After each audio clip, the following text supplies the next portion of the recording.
The hollow click of the lock echoed through the empty house, reverberating in the hollow ache of my chest. Amelia wasn't home. Again. "Book club," she had said, her lips curling into a smile that no longer reached her eyes. Lately, nothing felt right. The way she flinched when I reached for her. The hushed phone calls she took in another room. The unfamiliar perfume clinging to her skin. A scent she claimed was a gift from a friend. My gut twisted with a sickening certainty. 15 years of love, trust, and shared memories, were crumbling into a fine dust of suspicion.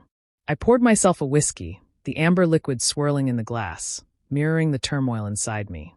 My gaze drifted to the framed photograph on the mantelpiece. Amelia and I, captured on our wedding day, beaming with youthful hope, oblivious to the storm that would one day come. 2 weeks ago, I had taken a step I never thought I would. I hired a private investigator. A man named Vic, recommended by a friend who had walked this same path before me. He was blunt, discreet, and expensive. His hefty fee had left a noticeable dent in our joint account, but I told myself it was an investment in the truth, no matter how painful that truth might be. Today, I would finally have my answer. The doorbell rang, slicing through the oppressive silence of the house. I moved with leaden steps, my heart hammering against my ribs. When I opened the door, Vic stood there, his expression grim, a manila envelope clutched in his hand. He said nothing, just held it out. I took it, murmured a stiff thanks, and shut the door. Leaning against it, I exhaled a shaky breath. My fingers trembled as I tore open the envelope. Photographs. Amelia. With another man. Their hands entwined as they strolled down a dimly lit street.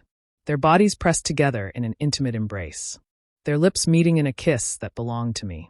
A final image, a hotel entrance, their figures disappearing inside. The world tilted beneath me. I didn't recognize him. Somehow that made it worse. A stranger. A faceless, nameless thief stealing what had once been mine. The report detailed everything. The clandestine meetings, the late-night phone calls, the text messages dripping with secret sweetness. The dates and times aligned perfectly with her so-called book club, her extra hours at work, her sudden interest in yoga classes. A fire ignited in my chest, rage scorching through me, raw and unforgiving. I wanted to scream, to shatter something, to erase the images seared into my mind. But then a cold calm settled over me. She wouldn't see me break. This wasn't the end. This was the beginning. The next few days passed in a blur of careful planning. I contacted a lawyer, initiated divorce proceedings, and meticulously documented every instance of Amelia's deceit. I withdrew half of our joint funds, my half, and transferred them into a separate account. I packed a bag, booked a hotel, left only a short note on the kitchen counter. "We need to talk." Then I waited. When Amelia finally walked through the door, she stopped short.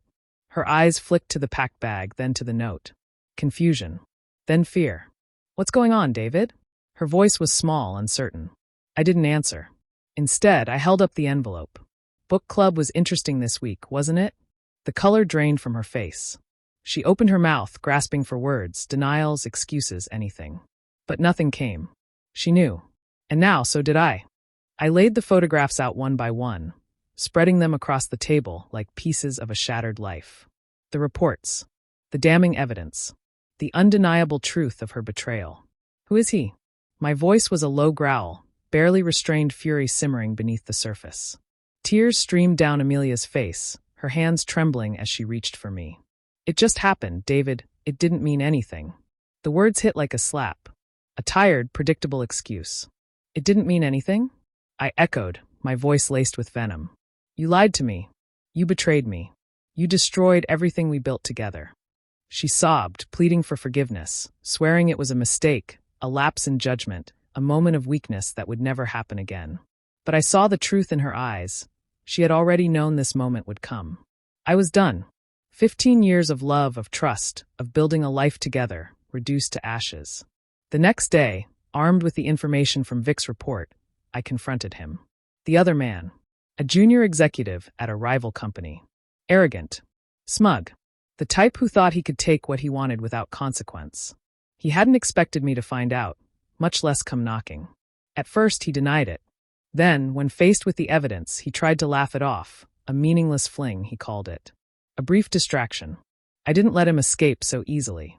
With every word, I tore him apart, dismantling his confidence piece by piece. I didn't raise a hand. I didn't need to. The weight of his own guilt, the dawning realization of the consequences barreling toward him, did more damage than any punch ever could. By the time I walked away, he was a quivering mess, his arrogance shattered, his face pale with fear. But the reckoning had only begun. News of the affair spread like wildfire through our social circle. The same friends Amelia had confided in, the ones she had deceived while pretending to be at book club, now turned their backs on her. She became a pariah. The whispers followed her everywhere, at work, in our old haunts, in the lingering glances of people who once admired her. Her carefully constructed world began to crumble. The divorce was drawn out, bitter and exhausting. She fought to hold on to what she could, but in the end, I walked away with everything that mattered: my dignity, my self-respect, and a future free of her deceit. Amelia got nothing. No home, no support, no sympathy, and, in the end, not even her lover. When the scandal broke, he distanced himself, vanishing like a ghost in the night. For a long time, the pain remained. A dull, persistent ache in my chest.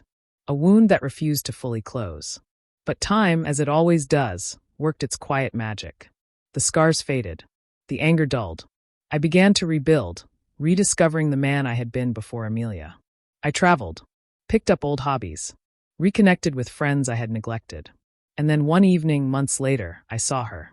I was at dinner with a friend, laughter and conversation flowing easily between us. And there, in the dim corner of the restaurant, sat Amelia. Alone. She looked thinner, older, haunted. Our eyes met across the room. Hers held a mixture of shame and regret, a silent plea she didn't dare voice. For the briefest moment, I felt a flicker of pity. But it passed. I turned away, raising my glass to my friend, a genuine smile curving my lips. I had survived. I had moved on. And in the end, that was the most satisfying revenge of all.